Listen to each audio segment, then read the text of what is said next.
लेकर आई हूँ आप लोगों के लिए कुछ यूनिक हैक्स और कुछ नए आइडियाज़ जो आप लोगों को बहुत पसंद आएंगे और साथ साथ आपकी होगी पैसों की बचत। तो टमाटर से सोना किस तरह से बनेगा और मोज़ों पे हम वैसलीन क्यों लगाएंगे। बिस्मिल्लाहिर्रहमानिर्रहीम, अस्सलाम वालेकुम, welcome back to my channel. कैसे हैं आप सब लोग? आई होप आप लोग सब ठीक ठाक होंगे जी। मैं भी अल्लाह का शुक्र है बिल्कुल ठीक ठाक। तो जी सबसे पहले मैं आप लोग को बता दूं कि मैंने अपने चैनल का नाम जो है चेंज कर लिया है। पहले था सबा kitchen routine blog.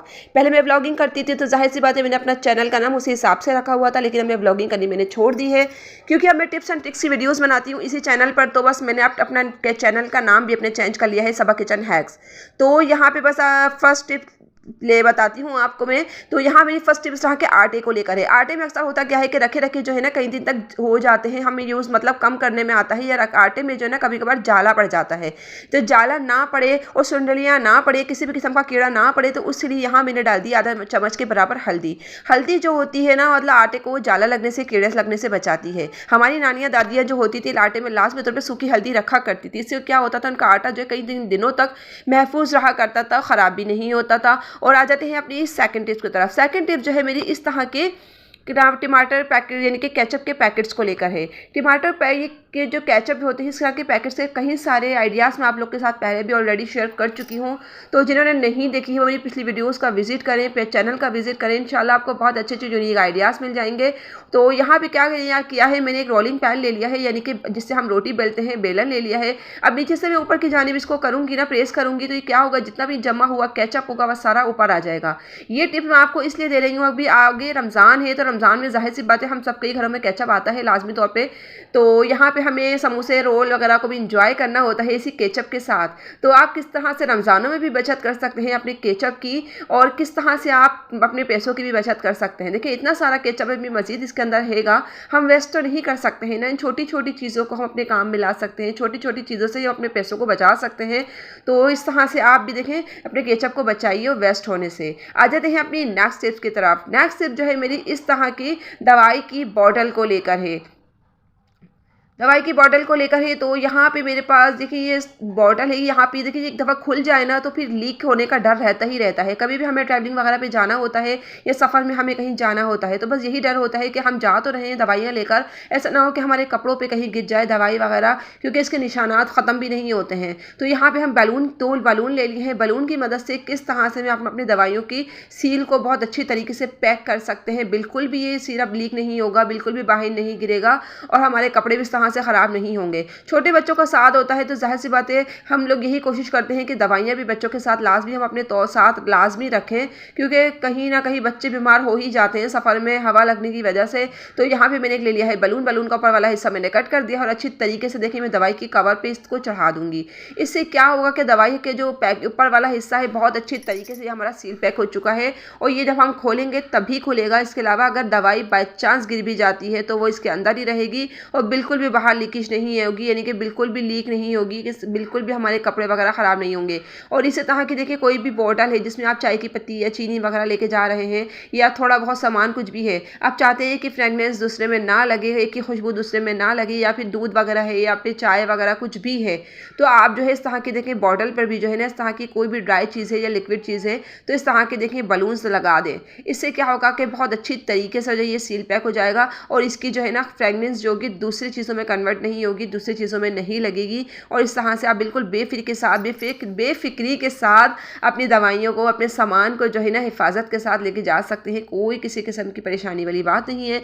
I hope आपको ये आइडिया भी मेरा बहुत पसंद आया होगा। आ जाते हैं अपनी नेक्स्ट टिप की तरफ। नेक्स्ट टिप जो है मेरी इस तरह की ज्वेलरी को लेकर है। ज्वेलरी तो हमें पहनना बहुत पसंद होता है, लेकिन जो है ना इसकी जो क्लीनिंग की बात आ जाती है तो मतलब क्लीनिंग हमें लाजमी तौर पे करनी पड़ती है। जब भी हम शादी पार्टी में जाते हैं तो लाजमी तौर पे हमें शाइनिंग वाली चीज़ें बहुत पहनना पसंद होता है कि हमारी चीज़ें जो हो बड़ी शाइन कर रही हो, बड़ी ग्लोसी कर रही हो। तो इसको किस तरह से हम शाइनी ग्लोसी बनाएंगे, यहाँ पे मैंने ले लिया है जी एक टमाटर भी बहुत अच्छा क्लीनिंग का काम करता है। अगर जिन लोग को नहीं पता है तो मैं बता दूँ, आप अपने स्टील के बर्तन जो है ना टमाटर से साफ़ करके किसी दिन देखें, जितनी भी चिकनाहट गंदगी वगैरह जमी होगी बहुत अच्छे से क्लीन कर देता है। इसके अंदर जो खटास होती है ना वो बड़ी काम की होती है, उसी से सारी क्लीनिंग का काम हो रहा होता है। तो यहाँ पे आज हमने एयर रिंग्स को, गोल्ड के एयर रिंग्स को जो है चमकाएंगे, शाइन करेंगे। लेकिन मैंने यहाँ देखे ले लिया है टमाटर। अब मैं यहाँ पे क्या करूँगी, दूसरा पार्ट इसके ऊपर रख के इसको हल्के हल्के से इस तरह से हाथों की मदद से मैं रब करूँगी। तो इससे क्या होगा कि बहुत अच्छी से इसकी क्लीनिंग होती रहेगी, बहुत अच्छे से ये साफ़ हो जाएगा। मैं इसको पहले ऐसा करती हूँ, बाहर निकाल लेती हूँ। बाहर निकालने से क्या होगा कि इसका पिछला, निचला, ऊपरी, अगला हिस्सा, चारों तरफ का जो हिस्सा है ना बहुत अच्छे से क्लीन हो जाएगा।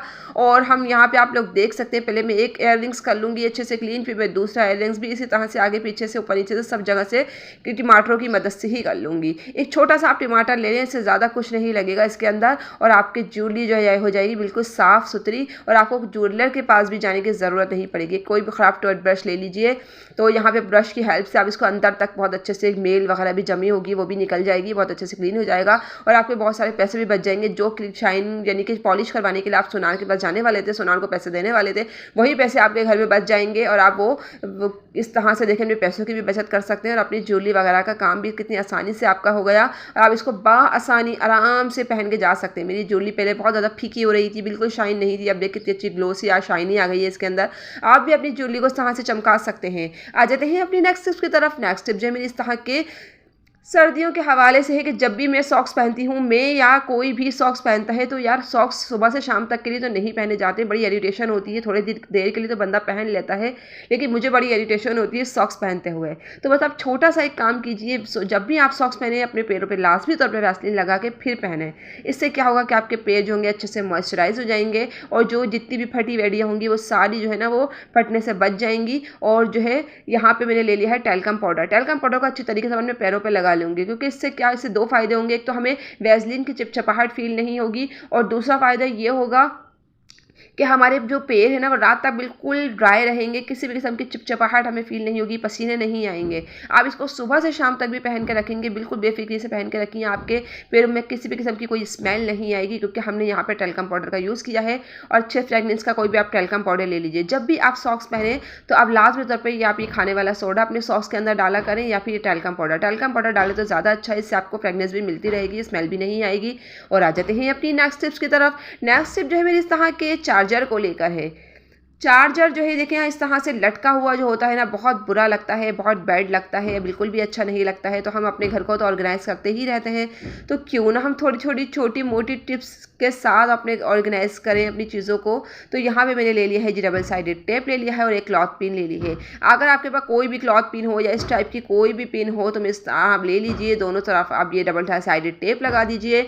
और फिर आपने क्या करना है, इसको दीवार पे अच्छी तरीके से सेट कर देना है, उस दीवार पे सेट करना है जहाँ पे आपका चार्जर लगा हुआ है। और यहाँ पे देखिए जी मैंने अच्छा सा एक हमारा टूल बन के तैयार हो गया है, यहाँ मैं इसको सेट कर दूंगी। अब जो हमारा चार्जर ये जो लटका रहता था ना, इससे हमारी जान छूट जाएगी, और बच्चों के लिए भी बड़ा डेंजरस होता है। बच्चे अक्सर, छोटे बच्चे पिन वगैरह मुंह में ले लेते हैं, तो बड़ा ख़तरनाक होता है ये। तो इस तरह से एक यूज़ और है इसका कि आप किस तरह से एक छोटे मोटे ख़राब जो कैचर हमारे घरों में रखे होते हैं, किस तरह से ख़राब कैचर की मदद से आप इसको भी ऑर्गेनाइज़ करके रख सकते हैं। बहुत आसानी के साथ कर सकते हैं, बिल्कुल परेशान होने की आप लोग को ज़रूरत नहीं है। तो लेकिन छोटी सी एक रिक्वेस्ट करूँगी कि जो लोग भी मेरे चैनल पर नहीं हुए हैं तो जल्दी से जो है ना मेरे चैनल को मेहरबानी करके सब्सक्राइब कर दीजिए, वीडियो को भी ज़रूर लाइक कीजिए। और यहाँ पे आप लोग देख सकते हैं कि चार्जर को मैंने इस तरह से रोल कर लिया है और इस तरह से कैचर लगा दिया है। अगर आपके पास क्लॉथ पिन नहीं है तो कोई मसले वाली बात नहीं है, आप कैचर की मदद से भी इसको अच्छे से ऑर्गेनाइज करके रख सकते हैं। बहुत अच्छे तरीके से जो ऑर्गेनाइज हो जाता है। और इस तरह से देखिए ये जो नीचे लटक रहा होता है ना वो भी नहीं लटकेगा, जब हम इसको निकालेंगे तभी ये निकलेगा, बाकी इसके अलावा नहीं निकलेगा। तो इस तरह से आप छोटी मोटी चीज़ों को अपने घर में ऑर्गेनाइज करके रख सकते हैं, इससे आपका घर भी ऑर्गेनाइज रहेगा, फैलेगा भी नहीं और बुरा भी नहीं लगेगा। छोटी छोटी चीज़ों का हमें खास ख्याल रखना पड़ता है, अपने घर को मेंटेन रखना पड़ता है। और जहाँ बच्चे हों वहाँ तो लाजमी तौर पर इन चीज़ों का बहुत ख्याल रखना पड़ता है, क्योंकि बच्चों के लिए बड़ा डेंजरस होता है, ये पिन वगैरह लटकी हुई होती है। तो बस आज की वीडियो मेरी यहीं तक थी, आई होप आपको पसंद आई होगी। पसंद आ जाए तो प्लीज़ चैनल को सब्सक्राइब कर दीजिएगा, वीडियो को लाइक कर दीजिएगा। सबा किचन हैक्स में आप मेरा नाम सर्च करेंगे सबा किचन हैक्स के नाम से, तो इंशाल्लाह मेरा चैनल आपको ऊपर ही सबसे फ्रंट पे मिल जाएगा। मिलती हूँ बहुत जल्द एक न्यू वीडियो के साथ। सो जब तक के लिए जी थैंक यू फॉर वॉचिंग, अल्लाह हाफिज़।